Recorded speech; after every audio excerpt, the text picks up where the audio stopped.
गया के पंचायती अखाड़ा सती स्थान मंदिर के नजदीक में भव्य श्रीमद् भागवत कथा का आयोजन 13 फरवरी से 19 फरवरी तक हुआ। इस मौके पर कथा प्रवक्ता आचार्य लक्ष्मी नारायण शास्त्री जी का प्रवचन हुआ। इस मौके पर विभिन्न तरह की झांकियां की प्रस्तुति की गई। वहीं पर आचार्य लक्ष्मी नारायण शास्त्री जी ने मीडिया से बात करते हुए कहा कि गया जी के लोग प्रवचन बहुत ही शांति तरीके से सुनते हैं और मैं इस विष्णु की नगरी में आकर अपने आप को गौरव महसूस कर रहा हूँ। मुझे यहाँ के लोग बहुत ही अच्छे लगे जो हमारी बातों को बहुत ही ध्यान से सुना। इसके लिए इस कार्यक्रम की आयोजन समिति को मैं बहुत बहुत दिल से धन्यवाद देना चाहूँगा। वहीं पर लक्ष्मी नारायण शास्त्री ने महाकुंभ को अद्भुत बताया और साथ साथ कहा कि हम तमाम सनातनियों की जिम्मेवारी होती है कि अपने धर्म को आगे की ओर ले जाएं। वही पाश्चात्य संस्कृति हम पर हावी ना हो, इसके लिए अपने बच्चों में संस्कार देने की जरूरत है। श्रीमद् भागवत कथा के साथ साथ समाज में अनुशासन किस तरह हो, इस पर भी उन्होंने जोर दी है। आलोक कुमार, राकेश कुमार ओझा, संजीव मिश्रा जो आयोजन समिति से जुड़े सदस्यों ने बताया कि आने वाले दिनों में गया जी में इसी तरह का कार्यक्रम करवाता रहूंगा जो हम तमाम सनातन आने वाली पीढ़ियां को भारत की संस्कृति और धर्म के प्रति एक विश्वास बढ़ता रहे। और सब मोहित हो गए दोनों की जोड़ी में और भगवान रथ में बिठा करके ले आए मथुरा। और मथुरा में आकर सुंदर धूमधाम से विवाह हुआ। रुक्मणी जी ने वरमाला पहनाई कृष्ण को, कृष्ण जी ने वरमाला पहनाई रुक्मणी जी को और मंगल पाणी ग्रहण हुआ, संस्कार हुआ। रुक्मणी ने विघ्न डाला तो भगवान कृष्ण ने उसको दंडित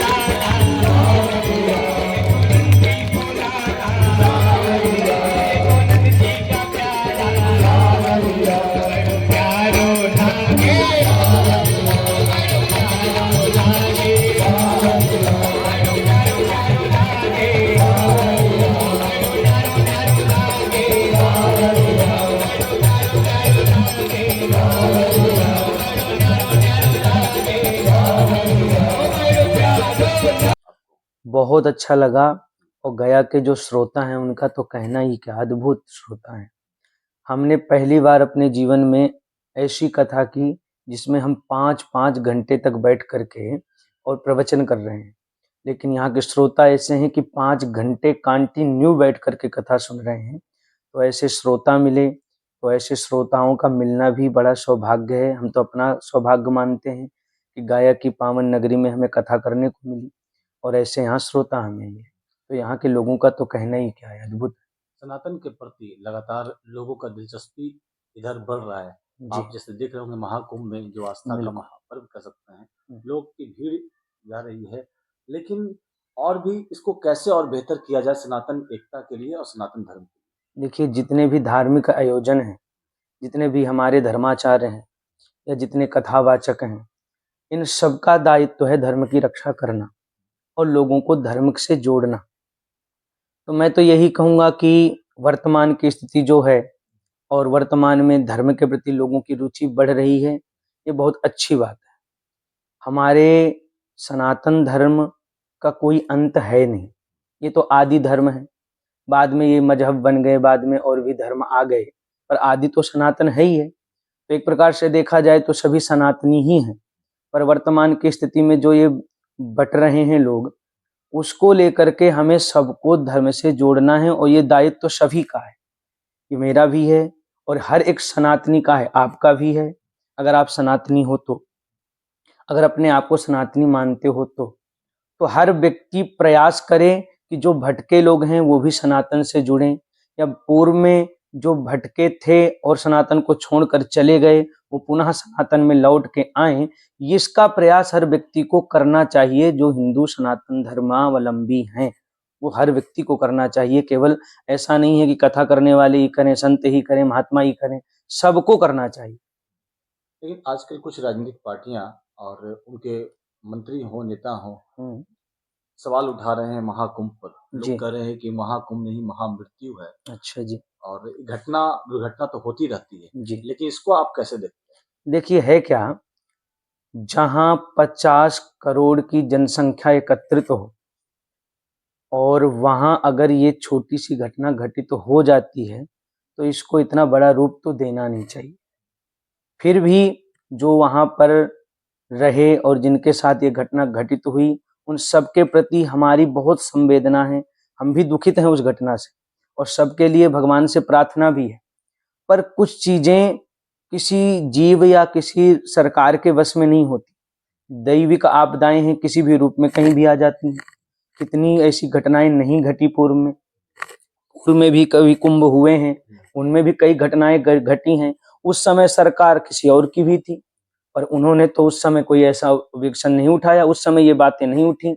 इस समय क्यों उठाई जा रही हैं? क्योंकि इस समय सनातन एक हो रहा है, सनातन आगे बढ़ रहा है, और वर्तमान की जो सरकार है वो सनातन को सपोर्ट कर रही है। केवल इसके लिए ये विवाद आगे बढ़ा। आज जो आयोजक हैं गया जी में श्रीमद् भागवत कथा के, जी, उनके लिए क्या कहना चाहेंगे? उनका आपके लिए व्यवस्था किस तरह उनके लिए तो हम प्रार्थना ही करेंगे ठाकुर जी से। उन्होंने इतना सुंदर आयोजन किया, जिसकी कल्पना नहीं थी, उससे भी अधिक उन्होंने व्यवस्थाएं रखी।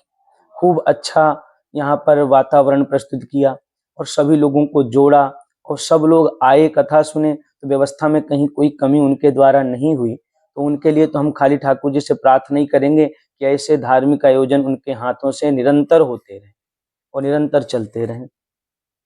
पश्चिमी सभ्यता भारतीय सभ्यता पर कभी-कभी हावी पड़ती है। जी, आप देखते होंगे कि बहुत ज़्यादा लोग मतलब उनके प्रति अट्रैक्शन मानते हैं उस चीज़ को। यस, तो बिल्कुल। उस चीज़ को सनातन के ज़रिए कैसे और बेहतर किया सकता है? देखिए है क्या, हम ही हम ही लोग हैं जो अपने बच्चों को कहीं न कहीं पाश्चात्य संस्कृति के बारे में ज़्यादा कुछ बता-बता के उनको उस तरह से बना देते हैं।